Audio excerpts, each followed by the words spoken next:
una vez más, muy bienvenidos aquí a Conalva USA 2025. Y hoy, como le digo, ya recibimos, como lo vemos, recibimos comida física, ¿verdad? Pero ahora vamos a preparar nuestros corazones. Que el Señor abra nuestros corazones, nos dé entendimiento a su palabra, que nos ayude a ahogar todos nuestros alrededores, todo lo que en algún tiempo traemos en la mente y todo eso, apartarlo. Preparar nuestros corazones y enfocarlo ¿a qué? A recibir palabra espiritual, ¿verdad? Y hoy, como le digo, le damos inicio a nuestro primer tema de hoy, que será dado por nuestro pastor, ¿verdad? Caleb Northrop, y el tema es buen siervo y fiel en la congregación local. Le damos la bienvenida. Muy bien, amados. El Señor en todo momento nos habla, ¿verdad? El Señor en todo momento quiere que escuchemos y que aprovechemos el tiempo que Él nos da. Vamos ahí nuevamente a Mateo capítulo 25, verso 23. Buen siervo y fiel en la congregación local. Los temas fueron escogidos viendo la necesidad que tenemos en general, amados. Cualquier hijo de Dios, cualquier hombre, cualquier verdad cristiano, cualquier miembro de la iglesia, para que podamos realmente entender el por qué el Señor nos ha dejado como su pueblo. Muchas veces no hemos entendido, ¿verdad? Con qué razón el Señor nos ha rescatado, nos ha salvado y nos ha puesto en su reino. Pero aquí, ¿verdad? Nuevamente tomando el verso, el Señor o el amo le dijo: bien, buen siervo y fiel, sobre poco has sido fiel, ¿sobre qué? Sobre mucho te pondré. Entra en el gozo de tu Señor.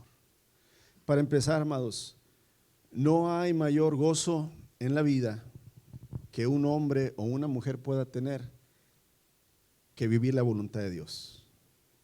Cuando estás viviendo en la voluntad de Dios, hay un gozo, hay una alegría que no te la puede dar absolutamente nada. Tenemos muchas metas económicas, tenemos muchos sueños, ¿verdad? En el ámbito material como hombres. Si somos padres, queremos dejar una herencia, queremos dejar, ¿verdad?, un legado a nuestros hijos. Muchas veces utilizamos entre comillas la frase: quiero asegurarle, ¿verdad?, un futuro a mis hijos. El futuro es Cristo, hermanos, y la seguridad nada más se encuentra en el Señor. Y cuando uno comprende que el Señor te invita a entrar a su gozo, buen siervo y fiel, has sido fiel sobre lo poco, entonces sobre mucho te pondré, entra a mi gozo. Cuando entendemos que realmente el placer, el gozo se encuentra en la voluntad de Dios, entonces deberíamos empezar a pensar y buscar, indagar más: Señor, ¿cuál es tu voluntad sobre mi vida? ¿Cuál es tu voluntad, verdad, en mi situación? Y hay mucha luz, hermanos, en las Escrituras acerca de esto. 1 Corintios capítulo 15, verso 58, el apóstol Pablo hablándole a la iglesia, hablando, ¿verdad?, temas comunes como los que vamos a hablar hoy y de interés para todo cristiano. Les da una directriz, les da una guía muy sencilla, específica, y les dice en el verso 58, capítulo 15, 1 Corintios: por lo tanto, mis amados hermanos, permanezcan fuertes y constantes, trabajen siempre para el Señor con entusiasmo, porque ustedes saben que nada de lo que hacen para el Señor es inútil. Y Pablo, hermanos, le habla a la iglesia y le vuelve a mencionar, así como el Señor dice: buen siervo y fiel, entra a mi gozo. Pablo les dice: trabajen con entusiasmo. Y empezamos a ver que en realidad, hermanos, en la vida del Hijo de Dios, en la vida del cristiano o del discípulo de Cristo, hay muchos aspectos de la vida cotidiana, de la vida familiar, de la vida congregacional, que muchas veces los pasamos por alto o los damos por hecho. Pensamos que la vida cristiana en su mayoría se trata precisamente de venir a la iglesia, de ser parte, ¿verdad?, de la congregación, de ayudar, de servir, pues de tomar algún cargo en un ministerio de la congregación y por ahí va, ¿verdad? Y sentimos y creemos que esa es la buena vida del cristiano, que mientras que participe, me dé de voluntario ahí de vez en cuando, ¿verdad? Pues Dios conoce mi corazón, esa famosa frase, y entonces no buscamos, no meditamos, no indagamos qué hay más allá. Pero aquí el apóstol Pablo dice: permanezcan fuertes y constantes. Trabajen siempre para el Señor con entusiasmo, porque ustedes saben que nada de lo que hacen para el Señor es inútil. Y amados hombres, alfas, espaldas de leñador, barbas de espartanos, ¿verdad? Yo asumo, hermanos, que cada uno de nosotros trabajamos día a día en nuestra comunión con Cristo.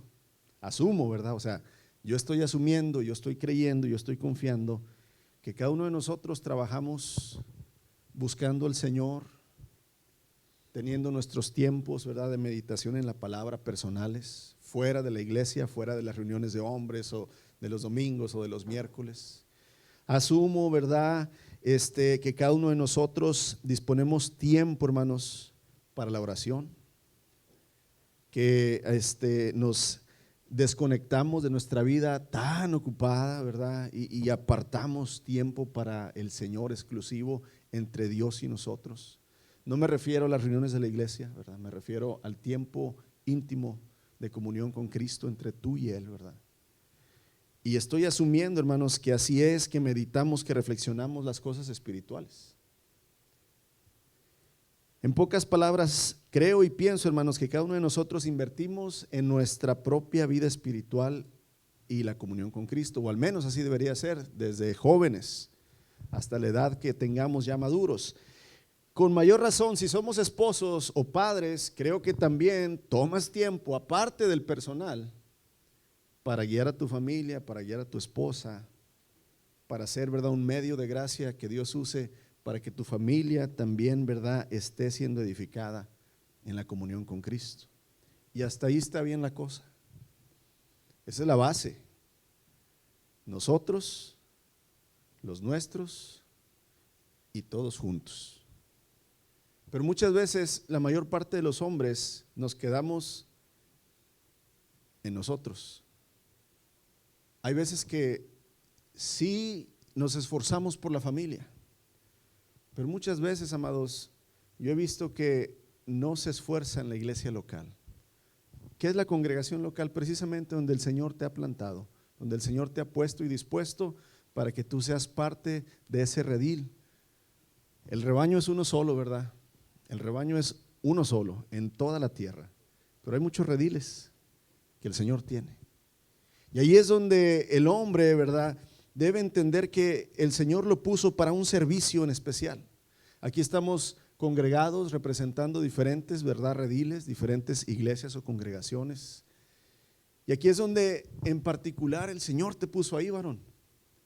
El Señor te envió a ese lugar.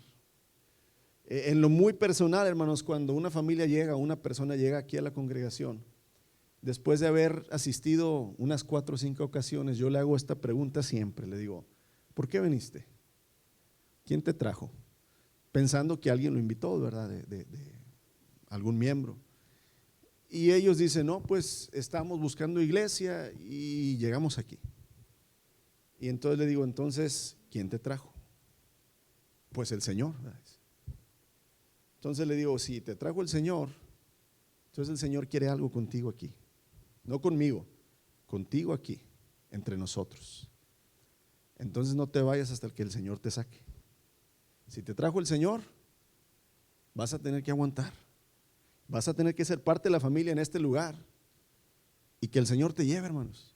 Como a muchos los ha llevado. Los ha regresado a sus orígenes, a sus países. Los ha regresado movido a otras ciudades. Pero aquí lo interesante es entender, hermanos, y hacerte esta pregunta: ¿qué tanto estás invirtiendo directamente tú, amado varón, en tu iglesia, en la congregación local a la cual el Señor te da pertenencia? Vuelvo a repetir, pienso que tú tomas tiempo para ti, para el Señor, tomas tiempo para ti, para tu familia, ¿verdad? Pero ¿cuánto inviertes tú de tu vida? ¿Cuánto inviertes tú de tu tiempo? ¿Cuánto inviertes tú de tu fuerza, de tus dones en la iglesia donde perteneces? Y no me refiero a los pastores o a los líderes, estamos hablando como miembros en particular, como cualquier, ¿verdad?, parte del cuerpo de Cristo. Y el escritor a la carta a los Hebreos, capítulo 10, verso 24 y 25, es hermoso ver, voy a leerlo en la Nueva Traducción Viviente. Me gusta cómo mucho traduce esta versión, amados. Hebreos 10, 24 al 25. El escritor de la carta a los Hebreos le dice: pensemos en maneras de motivarnos unos a otros a realizar actos de amor y buenas acciones. Fíjese lo que está escribiéndoles el autor de la carta a la iglesia. Iglesia, pensemos. No dice líderes, ancianos, pastores de la iglesia, no, dice iglesia, todos, jóvenes, adultos, pensemos en maneras de motivarnos unos, ¿verdad?, a otros a realizar actos de amor y buenas acciones. Y luego viene ese famoso verso que todos conocemos: y no dejemos de congregarnos como algunos ya lo tienen por costumbre. Pero fíjate qué hermoso el pensamiento. En la mente del Espíritu, ¿verdad?, le pone a este autor de la carta: dile a mi iglesia que piensen en cómo pueden motivar ellos a sus hermanos, cómo pueden ser de beneficio a la vida espiritual de cada uno de los miembros de la iglesia. Y aquí viene la pregunta, varón, hombre, que estás tú aquí, tú has pensado seriamente, tú has dicho: ¿cómo yo puedo motivar? ¿Cómo yo puedo ser una herramienta que nuestro Señor Jesucristo use en sus manos para edificar y motivar a mis hermanos y hermanas en la iglesia? No nada más a tu familia, no nada más tu propia vida, sino piensa en maneras de motivar a los otros a realizar actos de amor y buenas acciones. Y amados, como parte de vivir la fe, se nos aconseja considerar cuidadosamente en qué forma podemos estimularnos a ese crecimiento, a esa ayuda que necesitamos mutua. No eres tú quien va a ayudar, en realidad es Cristo a través de ti. Porque no creas, yo no puedo animar a nadie, hermanos. Yo no puedo quitar de la cabeza de alguien alguna situación difícil que esté pasando, pero Cristo a través de mí sí puede traer el ánimo, sí puede traer el soporte, la fuerza, sí puede traer el consejo que se necesita. Y ahí es donde cada uno de nosotros se nos da una responsabilidad y el Señor nos invita a pensar, a meditar: ¿cómo puedo yo ser de bendición y de motivación a otros hombres, a otras mujeres, a jóvenes, a ancianos de la iglesia, para que ellos puedan también, ¿verdad?, crecer en Cristo? Se nos indica que debemos poner en acción, hermanos, nuestra mente, pensar. Y aquí es interesante, ¿verdad?, cómo el autor le dice esto a la iglesia. Y debemos provocarnos a andar en la voluntad de Dios. Cuando andamos allá afuera, cómo nos gustaba invitarlos, ¿verdad?, a las frías. Nos motivábamos, hermanos, para invitarnos unos a otros. Pero en Cristo no disparas ni en defensa propia. Es decir, tenemos que entender que la vida en Cristo, hermanos, se nos va a ir todo. Así como todo se te iba para mal en la vida fuera de Cristo. Porque en la vida fuera de Cristo sí derrochábamos para los placeres y para la carne y no se nos hacía mucho. Y cuando entramos a la vida de la fe, de repente no queremos soltar para ayudar. Yo no estoy diciendo sembrar, hermanos, para comprar unas bocinas. Estoy diciendo necesidades reales entre la iglesia. ¿Cómo nos cuesta ser dadivosos?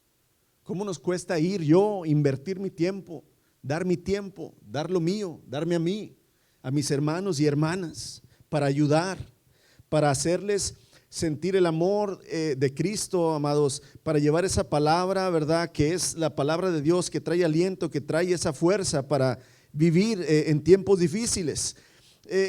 Amados, orar por alguien. Cuando dice aquí pensemos en maneras, les decía yo a los hermanos, a ver, vamos a hacer una lista de cosas. Piense usted ahorita en este momento cómo usted puede animar a otro. Dígame. Y pues ahí empiezan, ¿verdad? Los hermanos. No, pues yo creo que si yo hago esto, ok, vamos a anotar. Y se hace una lista, ¿verdad? De las maneras en que yo creo que yo puedo. Y la fe entonces consiste en poner en acción lo que tú crees. Y cuando pones en acción lo que tú crees, es cuando entonces el Espíritu empieza a obrar en tu vida. Se tiene que hacer exterior la fe, hermanos. El resumen que el Señor Jesucristo da de la ley, hay un fariseo, ¿verdad? Un religioso, un maestro que quiere calar, ¿verdad? Vamos a llamarlo así, el corazón del Señor Jesús, y le dice, maestro, ¿cuál es el más grande mandamiento? El mayor mandamiento de la ley. Y el Señor Jesús lo resume, hermanos. Ustedes lo saben, ¿verdad? Amarás al Señor tu Dios con todo tu corazón, con toda tu alma, con toda tu mente, con todas tus fuerzas. Y luego viene un signo de más. Y a tu prójimo como a ti mismo. Ese es el resumen que el Señor Jesucristo hace de la ley. Amados, Santiago 2:8 dice, hacen bien cuando obedecen la ley suprema, tal como aparece en las Escrituras. Ama a tu prójimo como a ti mismo. La iglesia local, la congregación donde yo asisto, es la familia que el Señor me ha dado para que yo sea un miembro que la edifique y para que ellos me edifiquen a mí. Tú no escogiste a tus hermanos en Cristo. ¿Quién los escogió por ti? El Padre. Tú puedes escoger iglesia. Te puedes ir a cualquier iglesia que quieras, pero tú no escoges quién está ahí. Pero si tú eres enviado por el Señor a un lugar, amados, el Señor escoge a tus hermanos, escoge, ¿verdad?, tus hermanas, escoge el lugar. Y aquí es donde entonces esta ley de amar a tu prójimo, debes de pensar, como dice el autor de Hebreos, maneras de poder motivarlos a la fe, al amor, a las buenas acciones. ¿Qué tanto soy yo fiel, amados, en la iglesia local? ¿Qué estoy haciendo yo, no nada más por mi vida, mi salvación o la salvación de mi familia? ¿Qué estoy haciendo yo aparte de asistir a la iglesia y de dar ofrenda o de diezmo o de ayudar y servir ahí de vez en cuando? ¿Qué más estoy trabajando con entusiasmo para el Señor? ¿En qué me estoy esforzando y en qué estoy siendo constante en la obra?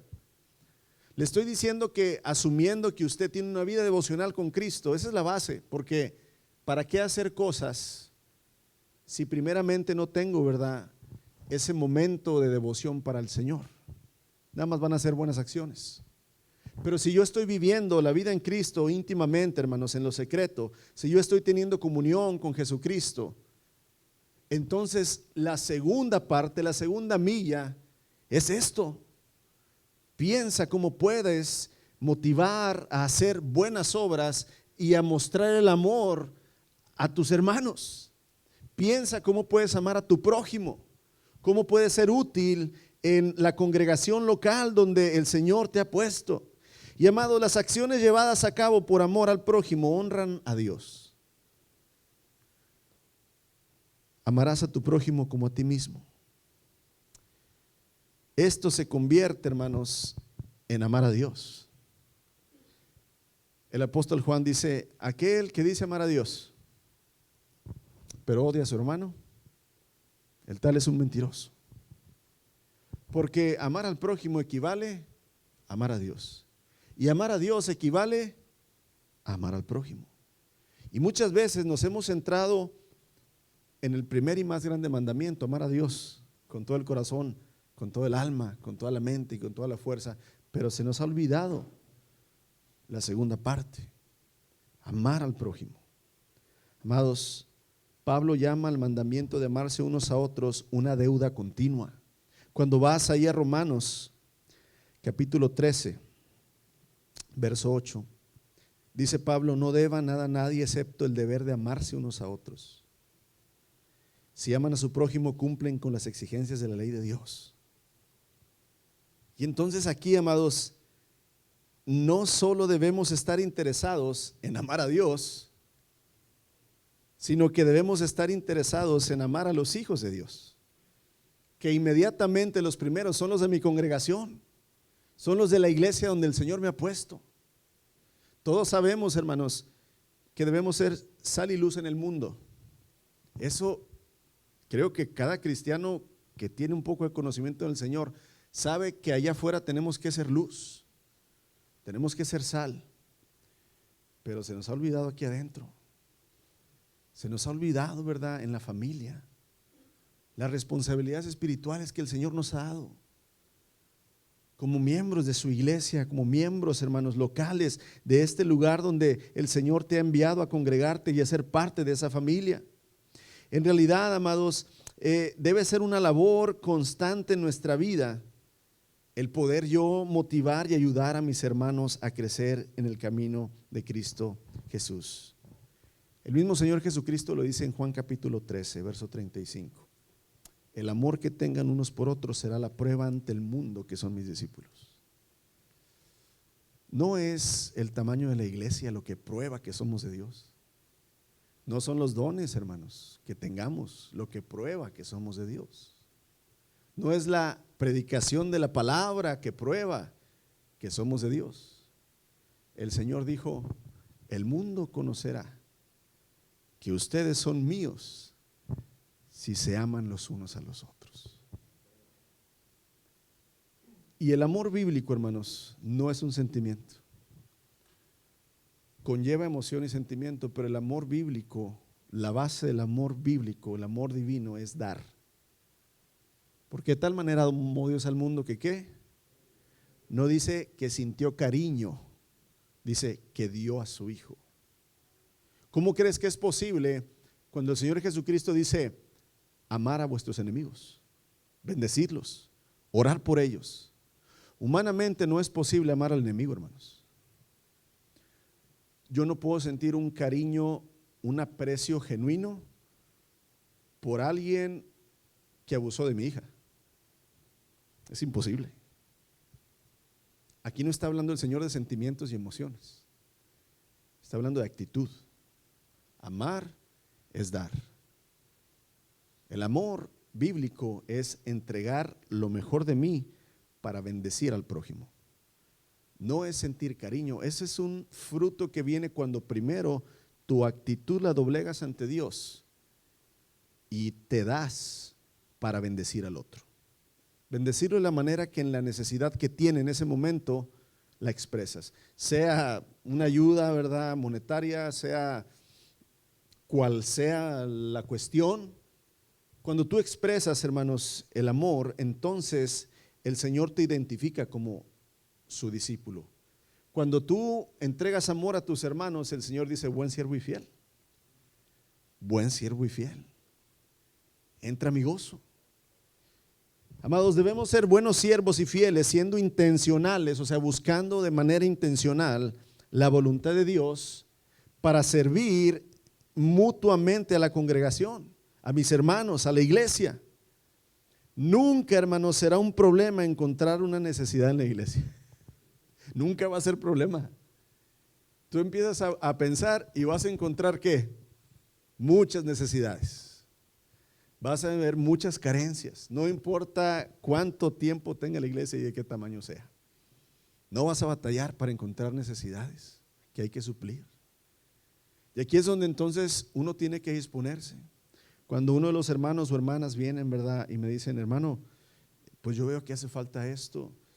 Inmediatamente yo le digo: hermano, hermana, tome usted el cargo y yo lo apoyo. Ah, no, yo lo decía para pues que usted le diga a alguien más, ¿verdad?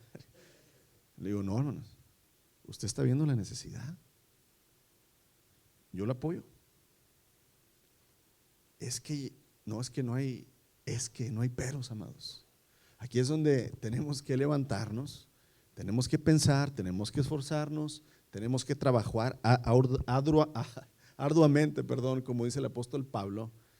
Y aquí es donde viene el morir a mí mismo, Aquí es donde viene el crucificarse, es como el Señor Jesucristo, dice, el apóstol Pablo lo resume en una manera muy bella, ¿verdad? Filipenses capítulo 2, verso 5 en adelante. Haya pues el mismo sentir en ustedes que hubo en Cristo Jesús. ¿Cuál sentir? El cual, siendo igual a Dios, no se aferró a ello, sino que se despojó a sí mismo. Tomó forma de siervo, siendo semejante a los hombres, y estando en la condición, ¿verdad?, de hombre, se humilló, fue obediente hasta la muerte y muerte de cruz. Ahí es donde esa actitud, hermanos, de buscar el bendecir, de buscar el animar, de buscar, amados, la manera más sencilla, no tiene que ser algo grande.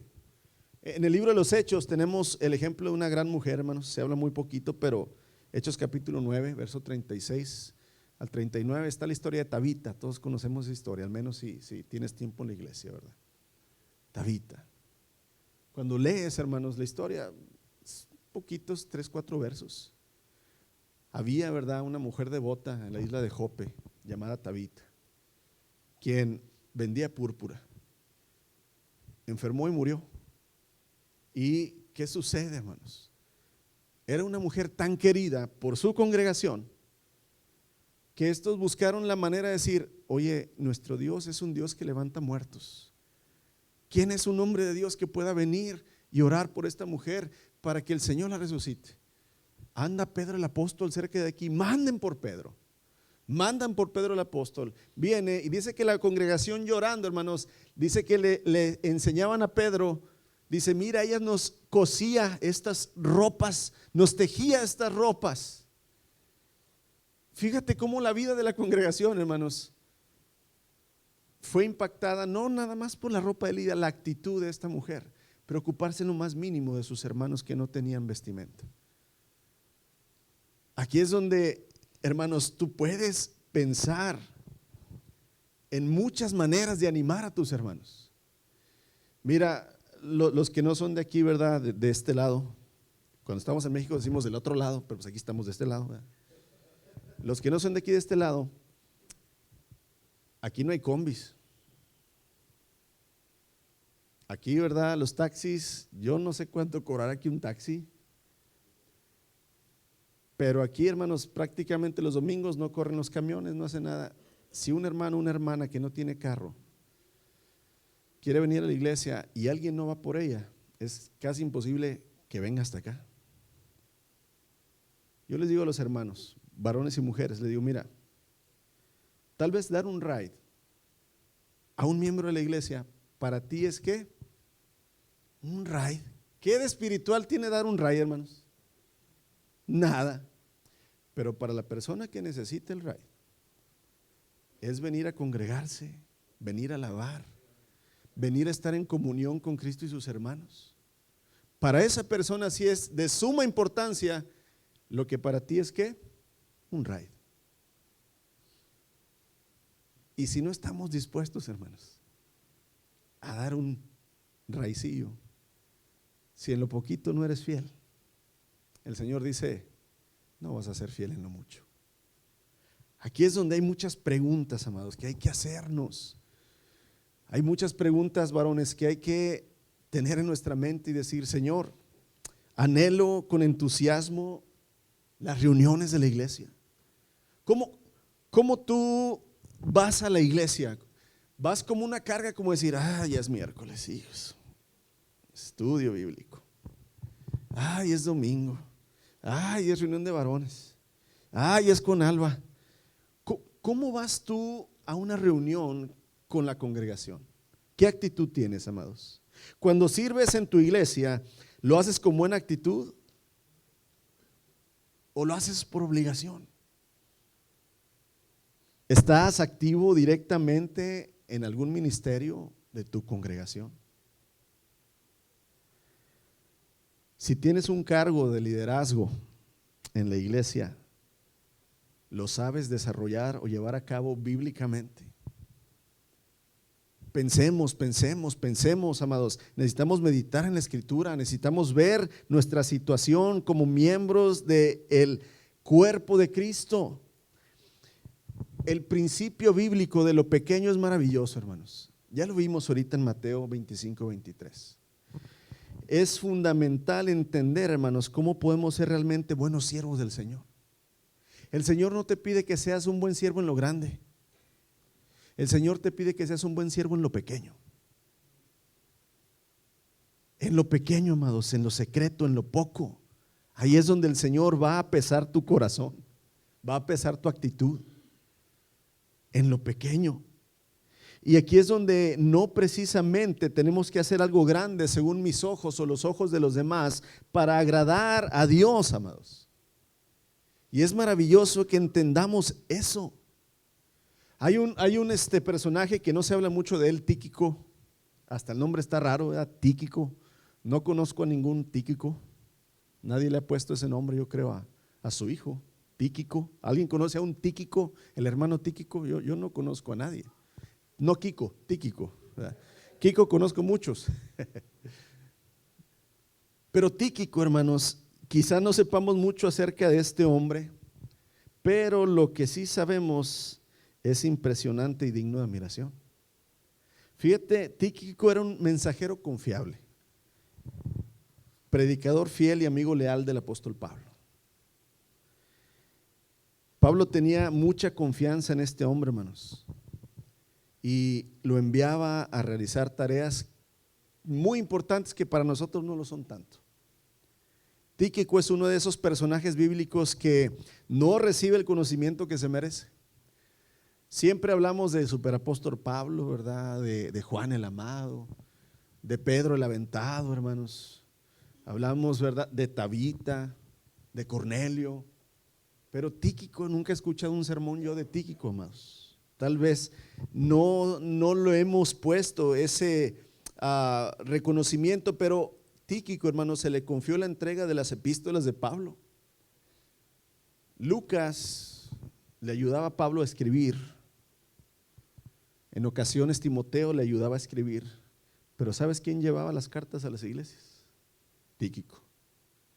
Es el que se aventaba el viajezote, el que cruzaba el mar con las cartas de Pablo, el que usaba sus pies y sus manos. Pablo se le confiaba la palabra que venía del santo, se la confiaba a Tíquico. Tíquico, sea un mensajero, lleva fielmente la palabra de Dios a la iglesia. Y ahí va Tíquico, hermanos. ¿Cuántos de nosotros le hemos puesto importancia a eso? ¿Qué tal si Pablo escribía las cartas pero nunca llegaban?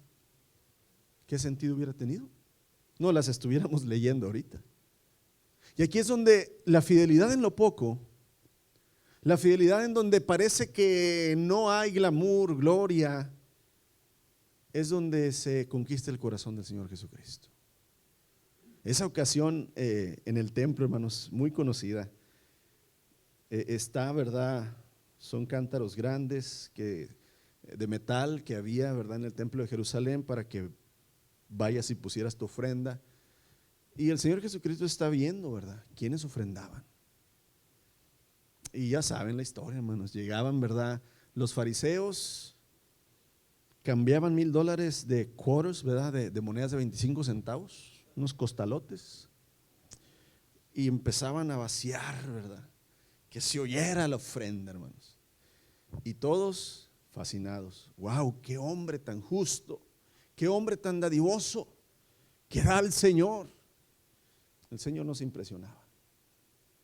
Pero vemos esa viuda que dio, ¿verdad?, sus 2 pesetitas. Papá. Y el Señor sorprendido. Muchachos, ¿vieron lo que acaba de suceder? ¿Vieron lo que hizo esa mujer? Señor, no te impresionaste por el fariseo que dio una fortuna y te impresionas por esa mujer. Es que ella dio lo que tenía. ¿Cuánto tienes tú y yo, amados? No estoy hablando de dinero, estoy hablando, ¿verdad? ¿Cuánta capacidad, cuánta habilidad, cuánto tiempo tienes tú o yo? Creo que es poco. Pero si no lo das al Señor, si no se lo ofrendas a Cristo en lo poco, amado, no vas a ser un buen siervo y fiel. Y aquí es donde la iglesia es un regalo de Dios para invertir, hermanos. Lamentablemente, por el falso evangelio de la prosperidad y todos estos apóstoles que han abusado, hermanos, de la fe para extorsionar a la gente y hacerse ricos, muchos creen que la iglesia te quita, que si vas a la iglesia te van a transear, te van a quitar. Pero, amados, la iglesia verdadera es un regalo de Dios donde el Señor nos permite invertir. Y no estoy hablando de dinero, no, cuando digo invertir no pongas tu mente en el dinero.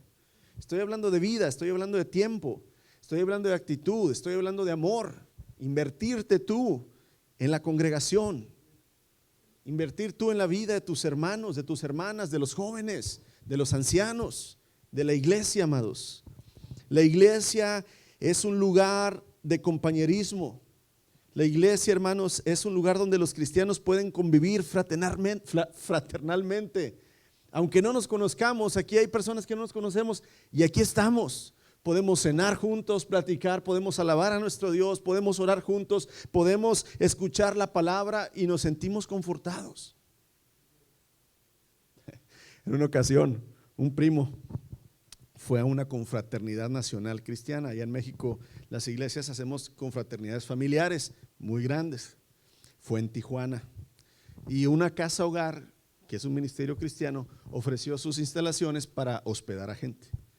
Entonces llega mi primo, ¿verdad? Y trae sus maletas y está bien dónde poner las maletas, ¿verdad? Así como que esconderlas. Y mi suegro trabajaba, pues eso me lo contó mi suegro, trabajaba él en esa casa hogar. Le dice, ¿qué pasó, Tony? Vámonos, ya va a empezar allá en el edificio la reunión. Pues es que no sé dónde poner mis maletas, don Juan, dónde esconderlas. Pues somos puros cristianos, Tony. Pues por eso, dice el Tony. Pero hermanos, no es así. Aquí no te andas cuidando la cartera, ¿verdad? Pensando que aquel te va a hacer algo. No, la iglesia es un lugar de fraternidad. Yo les digo, aquí es un receso, un recreo, hermanos. Allá afuera están los cocolazos. Allá afuera la vida diaria, el tratar, hermanos, constantemente con las actitudes, ¿verdad? Orgullosas, grotescas, maldicientes. Uno que se quiere apartar de eso y en el diario vivir ahí estás, ¿verdad? Y con el jefe y los compañeros de trabajo y cuando vienes aquí es relax.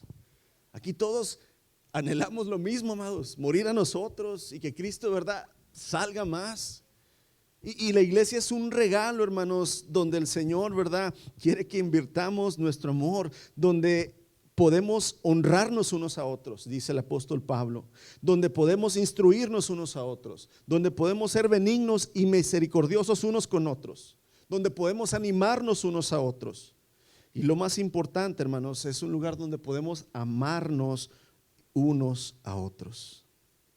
Y aquí es donde la iglesia, hermanos, debe de ser el lugar donde cada uno de los miembros se pertenecen y se ayudan, se pertenecen y se animan y buscan maneras para que juntos el cuerpo pueda madurar, crecer y llegar a Cristo.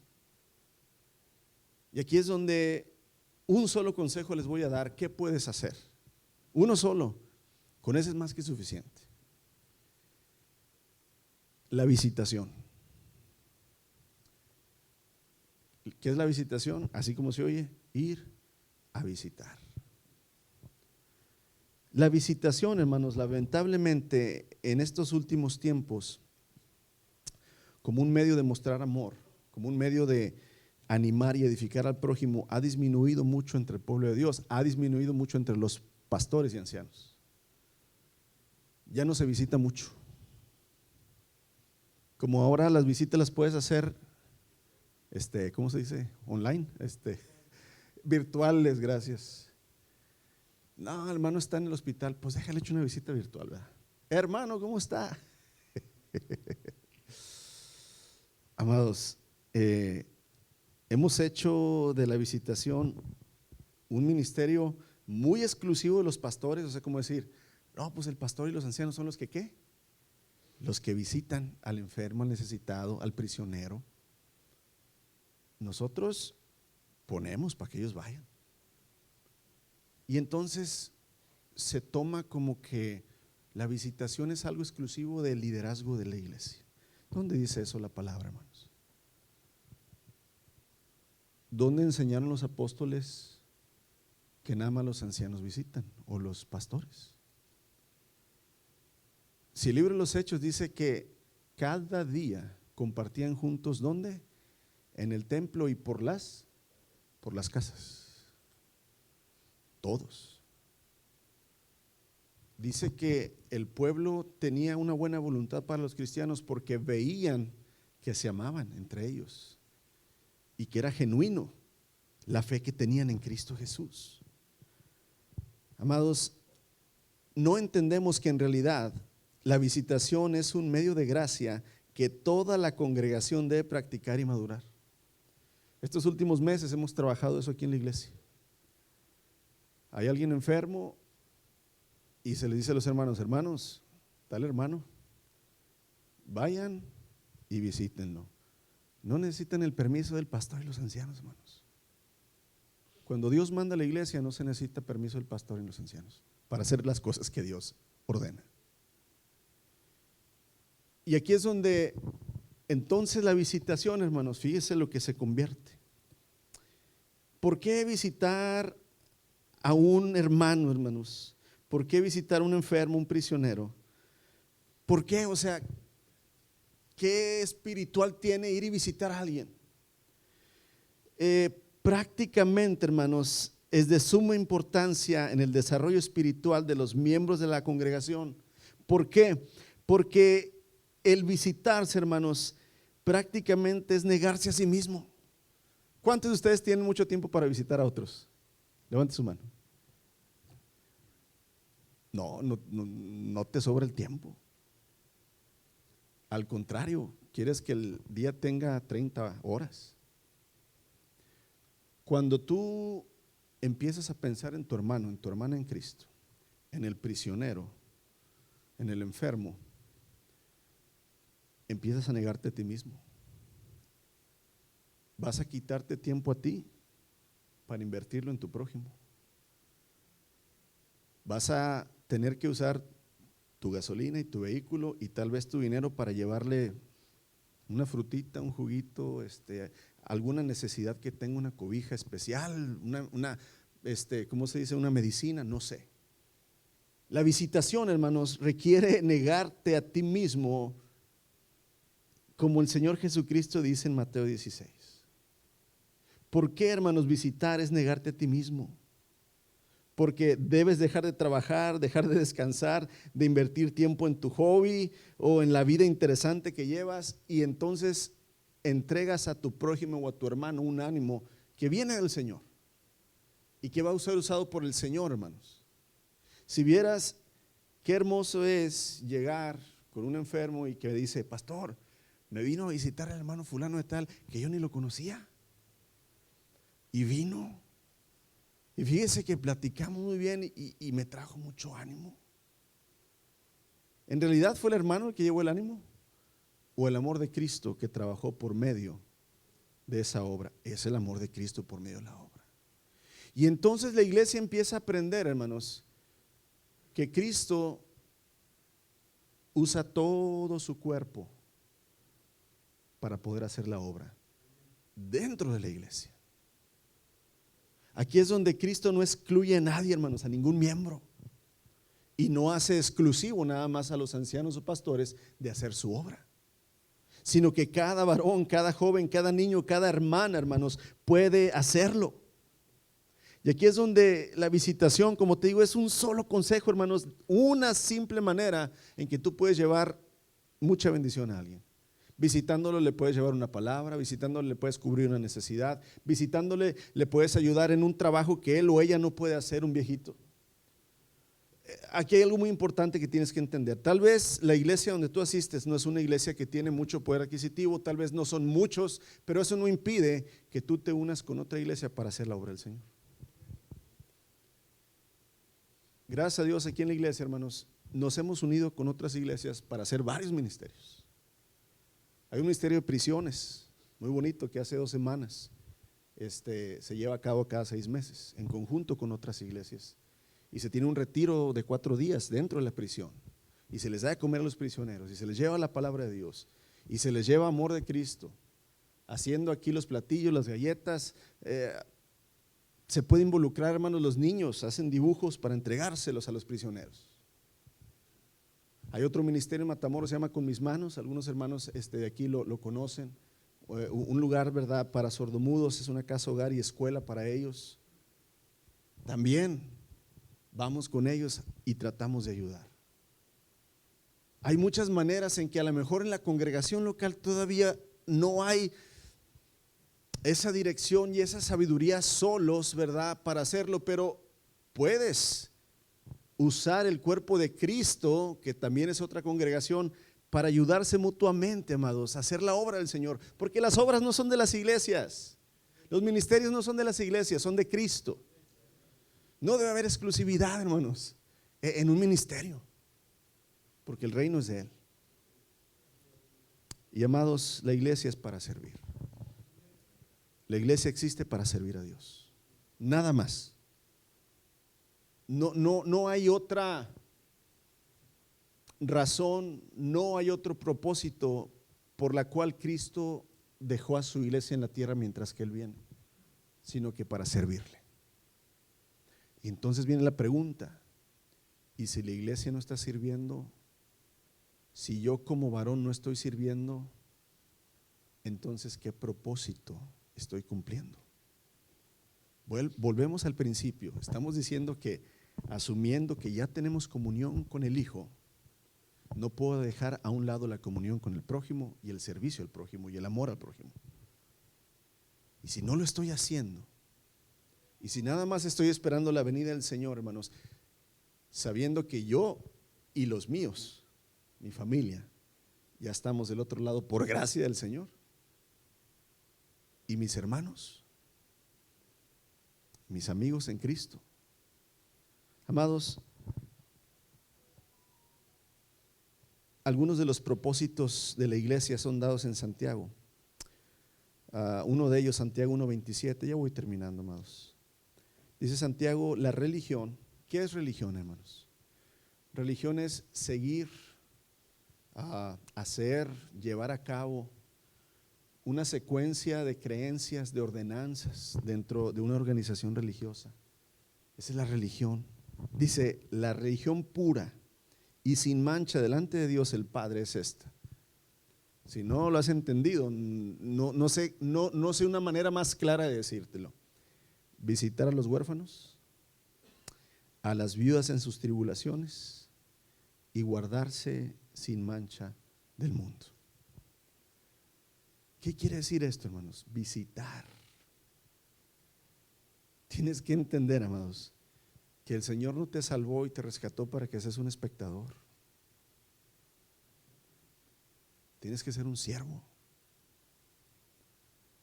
No puedes ser un espectador en el reino de Dios. Tienes que ser un buen siervo. Tienes que ser diligente, constante, esforzarte, buscar, pensar maneras de agradar a Dios. No importa, amados, si no tienes estudios teológicos, no importa cuánto conoces al Señor, si mucho o poco.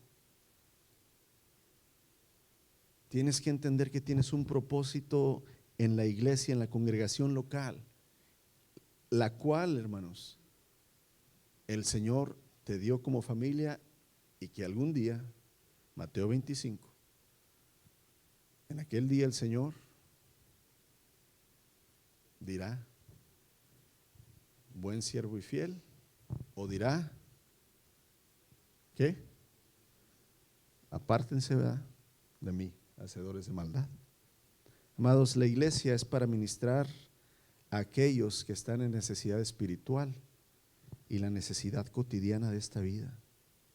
Claro, incluye compartir el evangelio, pero también las necesidades físicas, naturales, cotidianas.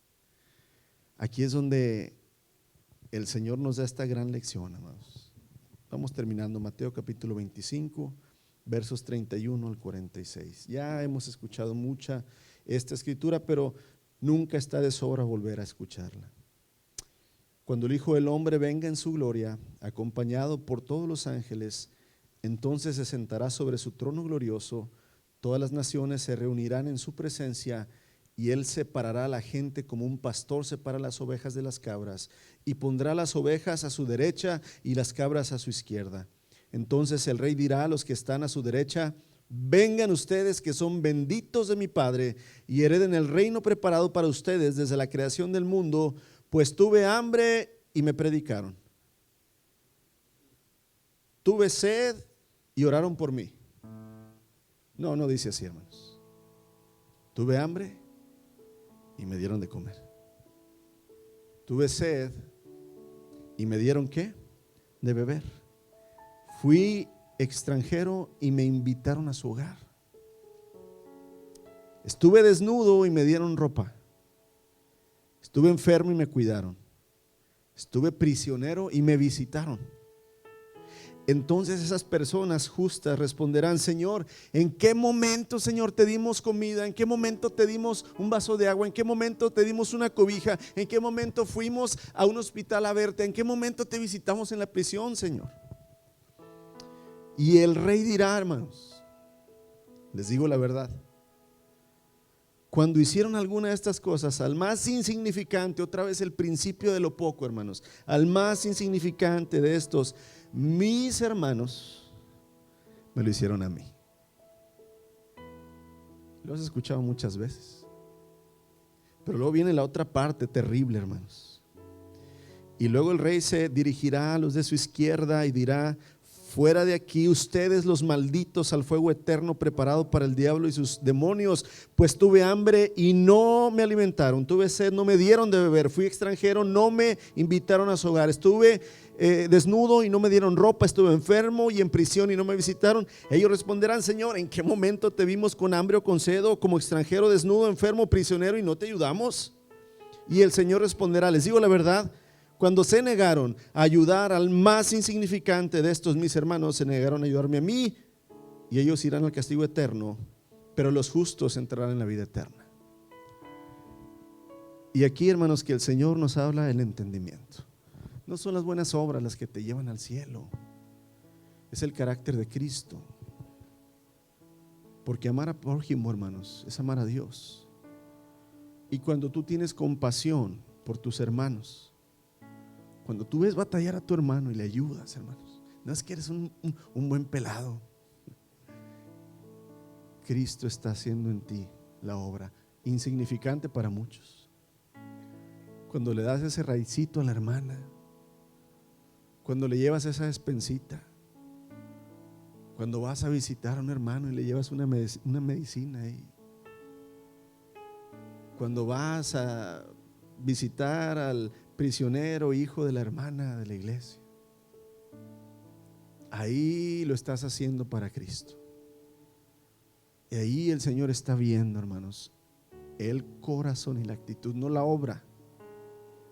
Y aquí es donde, amados, así que todo lo que hemos dicho, cuál es el propósito de ser un miembro de la iglesia local, un hombre que Dios ha rescatado, ha limpiado, lo está santificando, dio su vida por él en la cruz, no es para que tú cumplas tus sueños humanillos que tienes, no es para que tú digas estoy bendecido, prosperado y en victoria, es para que te pongas a servir a Él donde Él te puso, con lo que tienes, con lo que eres, con lo que sabes. Hoy, en este momento, no importa si estás enfermo, si estás viejo, si eres un joven, si a lo mejor dices soy muy ignorante en la palabra, eso no es impedimento para que Cristo te use. Ten fe y disponte, y el Señor, amados, te hará un buen siervo y fiel. Él te hará un buen siervo y fiel. Amados, termino, Pablo, usando esta ilustración perfecta para lo que hoy el Espíritu nos está diciendo. 1 Corintios capítulo 12. La iglesia es el cuerpo de Cristo. Somos sus manos, somos sus pies, somos su boca en este mundo. Él no nos necesita, pero Él nos ha dado esa responsabilidad y ese honor. Somos su cuerpo, sus ojos, sus oídos, sus manos. Amados, estamos aquí para hacer las cosas que Jesucristo haría si Él estuviera aquí. Sabemos que su presencia está aquí, pero si Cristo estuviera aquí sentado, hermanos, físicamente, como lo estuvo hace 2000 años en Galilea con sus discípulos, ¿qué hizo Cristo? ¿Qué hizo Jesús por su prójimo, hermanos? Todo. Les dio de comer, los visitó, los sanó, les echó fuera demonios, les enseñó, les lavó los pies. Todo lo físico, no nada más oró por ellos, no nada más los bendijo. Hey, Zaqueo, bájate de ese lugar porque hoy voy a ir ¿a dónde? A tu casa. Hermoso es, hermanos, que el Señor se daba al prójimo. Amados, aquí es donde la iglesia está para ser Cristo en la tierra. No para ser dioses, para ser el siervo, para ser Cristo en la tierra. Aquí es donde yo te pido que medites un poquito. Cierra ahí tus ojos, no te me vas a quedar dormido.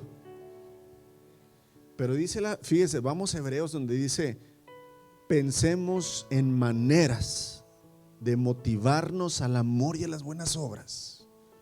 Piensa un momento, hermanos. Señor, ¿qué puedes hacer tú, Señor, por medio de mí para bendecir a tu iglesia, Señor, donde tú me has puesto como familia, como miembro, como parte del cuerpo de Cristo? Pon en tu corazón, hermanos, ese reto de que el Señor te muestre en qué manera tú puedes ser usado para motivar y edificar a la congregación donde Él te ha dado pertenencia. Cristo no quiere verte nada más como un espectador. Gracias, Señor Jesucristo, por tu palabra y tu Espíritu Santo, Señor. No nos podemos enseñar, Señor, si tú no nos enseñas. Si no es tu palabra y si no es tu Espíritu, Señor, ¿para qué hablar? Pero cuando tú eres, Señor, hay mucho que aprender, mucho que reflexionar, mucho que meditar y sobre todo mucho que hacer. Señor,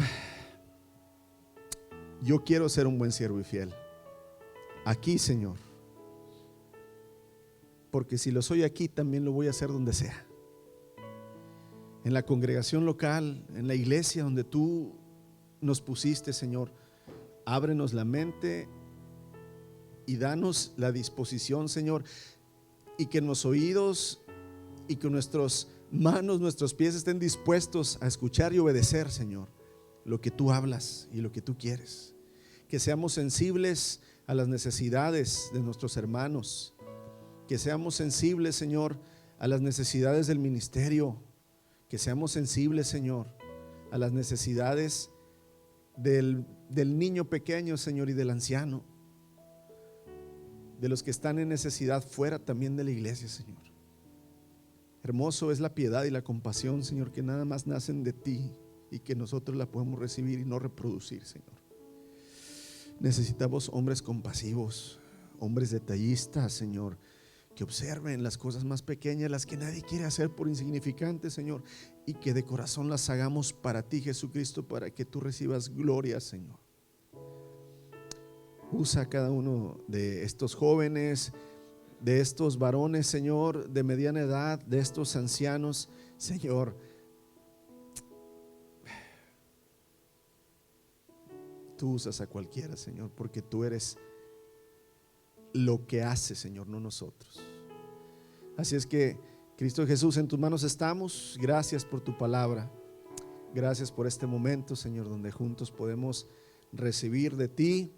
Y, Señor, pues ayúdanos a animarnos, Señor, y pensar en cómo motivarnos a hacer obras para tu reino. Bendito eres. Alabado seas, Señor Jesucristo. Te bendecimos. En tu nombre, Señor, oramos Amén y amén.